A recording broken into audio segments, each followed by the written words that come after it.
Voy a empezar a grabar, por favor.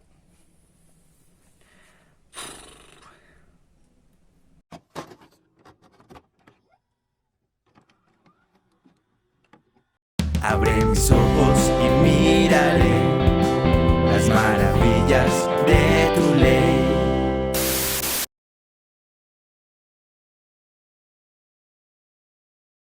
Bueno, bienvenidos a nuestro primer video cuarentena session. Aprovechando hoy que es día de baño. ¿Todos los días se puede uno bañar? ¿No era solo las manos? En fin, esto se junta con una celebración que se está llevando a cabo en muchos lugares del mundo, especialmente donde se profesa la fe cristiana, principalmente por la Iglesia Católica. Y esto es la Semana Santa. Bueno, y estoy seguro que de una u otra forma a la gran mayoría, si no es a todos de los que están viendo esto, les afecta estas fechas. Ya sea que día a día estés realizando las actividades o simplemente porque ya viste La Pasión de Cristo en Premier Caracol o porque hay vacaciones, pues, aunque no cambie mucho en estas épocas de cuarentena. Así que es muy importante que entendamos lo que se está conmemorando. Dios es muy claro en su palabra que no le importa tanto los rituales o las actividades, sino la obediencia de corazón. Por lo cual, si lo que quieres es agradar al Señor, tenemos que entender muy bien lo que hacemos o no hacemos y realizarlo o no en obediencia según lo que dice su palabra. Así que en este video vamos a narrar un poco lo que registran Marcos, Mateo, Lucas y Juan en sus escritos, ya que ellos fueron los testigos oculares de todos los hechos y nos dirán exactamente lo que sucedió en la famosa Semana de la Pasión. Pero bueno, antes de entrar en materia, quiero que veamos una escena que nos narra Juan, que pasó antes de esa semana. Juan viene contando de un personaje llamado Juan el Bautista, quien espera la llegada de un Salvador. Y en una oportunidad ve frente a Jesús, ve su rostro y dice: miren, el Cordero de Dios que quita el pecado del mundo. El Cordero de Dios. Pero bueno, dejemos esa idea en espera y sigamos con la bitácora de la semana. La escena empieza en un lugar llamado el Monte de los Olivos. Jesús viene a hacer un acto milagroso, impresionante, al sanar a 2 ciegos. En ese lugar, Jesús les da unas instrucciones a 2 de sus discípulos para que vayan a un lugar y le traigan a una burra. Al traerla, Jesús se sienta en ella y Jesús en este momento ya tenía una gran fama en todo el lugar, en todo Jerusalén.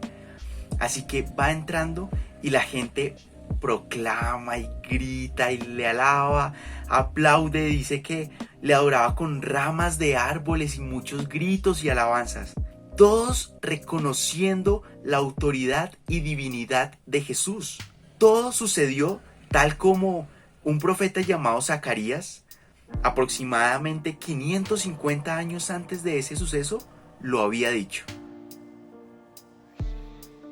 Y la historia continúa en un lugar muy importante, el templo. Este era el lugar destinado para la adoración y la realización de los sacrificios. Estos se realizaban como ofrendas o para perdón de pecados, en el cual simbólicamente el pecado de las personas quedaban en un animal y ese animal sufría las consecuencias de esos pecados, es decir, sufría la muerte. Así que era un lugar súper importante, un lugar de suprema importancia. Lo fue desde siglos antes en el reinado de Salomón cuando se construyó. Así que en este lugar transcurre la escena y Jesús va pasando cuando ve en el templo que los animales para sacrificios los estaban vendiendo dentro del lugar. Además, se convirtió el templo en una casa de cambio. Estaban irrespetando totalmente el lugar. Así que Jesús, en su celo por la reverencia que merecía ese lugar, volcó las sillas y las mesas de las personas y al ser esto todos lo rodearon. Y en ese momento mencionó que según un profeta llamado Jeremías que estuvo siglos antes, ese lugar no era para una cueva de ladrones, que era lo que se estaba convirtiendo. Con esa acción, Jesús se ganó el odio de los principales líderes, los cuales buscaban matarle. Y así sucedió, pasó el anochecer y Jesús se fue. Y transcurrieron los días cuando Jesús volvió al templo con sus discípulos. Y los discípulos admiraban mucho el templo y cómo no, era un lugar imponente, era un lugar de suprema importancia. Su construcción era majestuosa. Sin embargo, Jesús les dice algo que los debió volver locos. Les dijo que todo lo que ellos veían iba a ser destruido, a tal punto que no iba a quedar piedra sobre piedra. Y eso que Jesús dijo aproximadamente en el 30 después de Cristo, se cumplió en el año 70 después de Cristo, cuando un general romano llamado Tito destruyó y quemó el templo. Y cuentan los registros históricos que las llamas eran tan ardientes que las piedras del templo se desmoronaron. Pero bueno, volviendo en la historia, del templo fueron al lugar donde vivían, el lugar llamado el aposento alto. En la estructura arquitectónica de la época, la parte alta de las construcciones eran las más amplias, por lo que ahí convivían, y de hecho en el aposento alto sucedieron muchas cosas, entre las cuales sucedió la siguiente. Estaba Jesús cenando con sus discípulos, como lo acostumbraban a hacer, cuando Jesús en un momento dice algo impresionante. Dice que uno de los que estaba sentado con él lo iba a traicionar. Luego de eso la tensión era evidente y eso causó un silencio espeso, y en ese momento Pedro le hace señas a Juan. Juan estaba sentado al lado de Jesús, así que le dice como... Así que Juan entiende las mímicas de Pedro y le pregunta a Jesús que a quién se refería. Y lo que Jesús hace es coger un pan mojado y se lo da al famoso Judas Iscariote. Y con eso mostraba que él era el que lo iba a traicionar. Sin embargo, nadie entendió lo que estaba pasando. Saliendo del aposento alto, se fueron a un monte llamado el Getsemaní. Allí Jesús le dice a sus discípulos que oraran, y él, apartándose un poco de ellos, va a hacer lo mismo. Y ya desde la cena la tensión era evidente, y el estado anímico de Jesús, que sabía lo que se le venía, había traspasado a los discípulos. Así que los discípulos, en un ambiente de tristeza, en vez de orar, se quedan dormidos. Jesús, por el contrario, que se apartó a orar, tuvo un gran tiempo de oración. Oró con gran intensidad, tanto que se narra que caía sudor de su frente y las gotas de sudor eran tal que parecían gotas de sangre. Jesús sabía que el gran sufrimiento que le venía iba a ser muy difícil y estaba a puertas, ya no había vuelta atrás. Así que Jesús volvió a donde estaban los discípulos y los despertó. Judas sabía dónde estaban, así que llegó con unos soldados romanos y con una seña que fue un beso en la mejilla, traicionó a Jesús. Fue una seña para que los soldados romanos fueran a arrestar a Jesús. Las horas más difíciles para Jesús habían empezado. Así que Jesús fue llevado a un juicio en la casa del sumo sacerdote, y esto en plena madrugada, lo cual era totalmente ilegal. Todo juicio debía ser en el templo, debía ser en la mañana, en las horas de la mañana, porque debía ser en público. Así que desde ese momento Jesús fue a ser juzgado por un sacerdote llamado Caifás de manera corrupta. Y como si eso no fuera poco, el objetivo de Caifás era decretar muerte para él, a costa de lo que fuera. Por lo cual no solamente eso fue ilegal, sino que también usó falsos testigos que lo encaminaran a la muerte. Ante todas esas acusaciones, Jesús solo cayó, excepto por una pregunta. Caifás le dijo: ¿eres el Hijo de Dios? Y respondió: tú lo has dicho. Y no solo eso, sino que le añadió que él iba a estar sentado a la diestra de Dios. Para Caifás fue tal las palabras de Jesús que fueron como una blasfemia que él rasgó sus vestidos. Y además decretó muerte para él y le escupían en su rostro. Y lo golpearon muchas veces.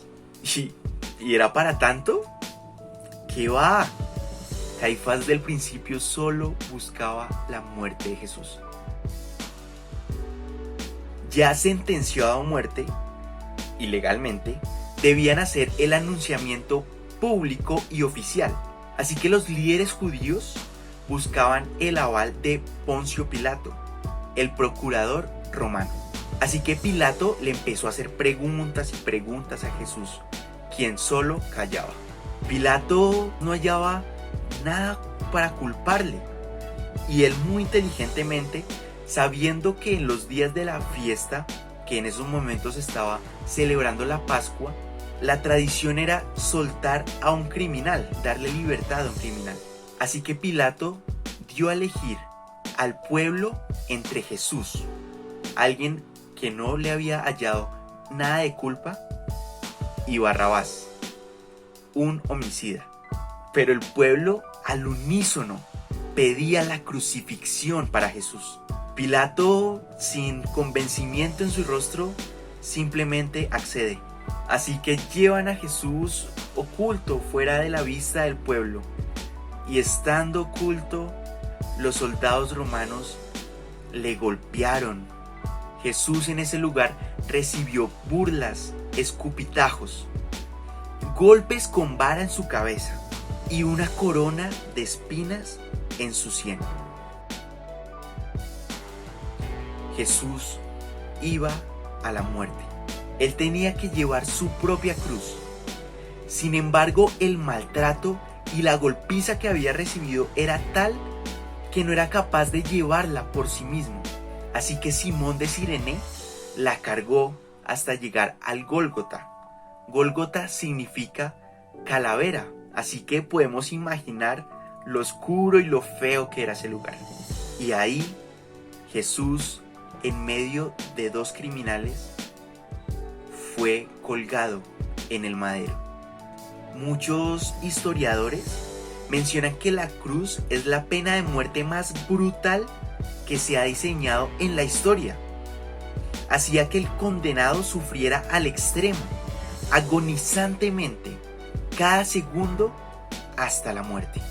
Y ahí tenemos a Jesús, el mismo que menos de una semana antes fue adorado cuando entró al pueblo en una burra, estaba siendo asesinado cruelmente. Y dentro de su agonía, seguía y seguía recibiendo burlas, a lo cual solo respondió con perdón. También tuvo sed y le dieron vinagre en el labio, pero eso con el objetivo de prolongar su vida y por lo cual prolongar su sufrimiento y hacerlo más agonizante, hasta que finalmente dijo: consumado es, y expiró. Y ahí, sin vida, lleno de sangre, con el cuerpo totalmente maltratado, con su rostro desfigurado, tenemos a Jesús, a quien luego le clavaron una lanza en el costado, ratificando su cruel muerte. Al tercer día de esto, María Magdalena fue a preparar el cuerpo para la sepultura, por lo cual llevó unas especies para esto. Y al llegar, lo que encuentra es la pesada y gran piedra que cubría el sepulcro removida, y el cuerpo de Jesús ausente. Jesús había resucitado. Los testigos oculares de este hecho fueron, primero, María Magdalena, luego 10 de sus discípulos y por último Tomás.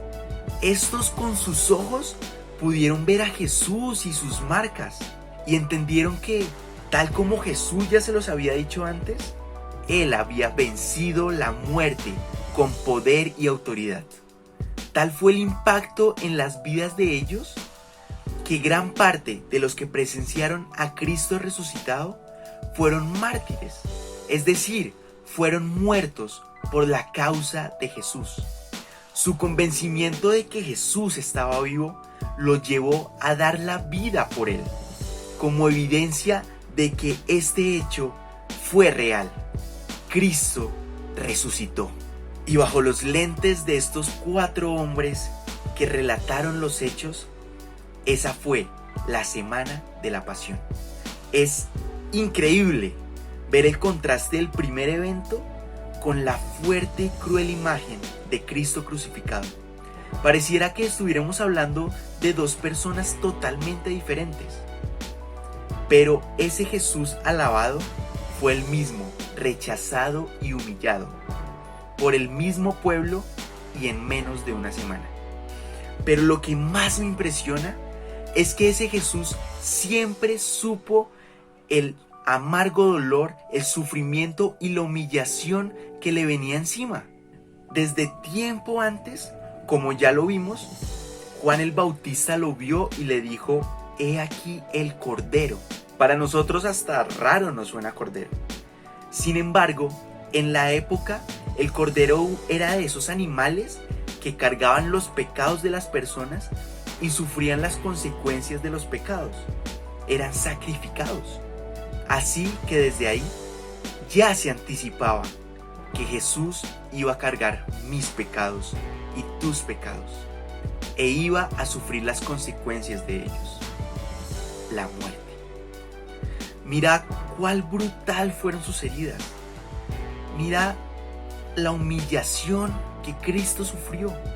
Mira su agonizante dolor segundo tras segundo. Y eso es lo que merecíamos tú y yo, porque esa es la consecuencia de nuestro pecado. Pero Jesús decidió cargar con nuestros pecados y sufrir en Él las consecuencias, para que al creer en Él, en Jesús, tengamos vida por el poder de su nombre. Jesús sufrió hasta lo máximo para que yo no lo tenga que hacer. Y aun cuando Él fue inocente, llevó mi culpa y pagó por ella, porque Él me amó. Así que si quieres celebrar de la manera más adecuada esta Semana Santa, arrepiéntete de tus pecados. Ve a Cristo y cree en Él. Y sobre todo, obedécele. Su muerte nos da la seguridad que nuestros pecados quedaron clavados en esa cruz. Y su resurrección nos da la seguridad de que un día también seremos resucitados para vivir toda la eternidad junto a Él, en su presencia con gran gozo. No dejes pasar este día sin recibir ese hermoso regalo. Así que celebremos Semana Santa. Celebremos, pero ¿cómo? Aceptando la salvación que nos da Cristo por medio de su muerte. ¿Y tú, la aceptas?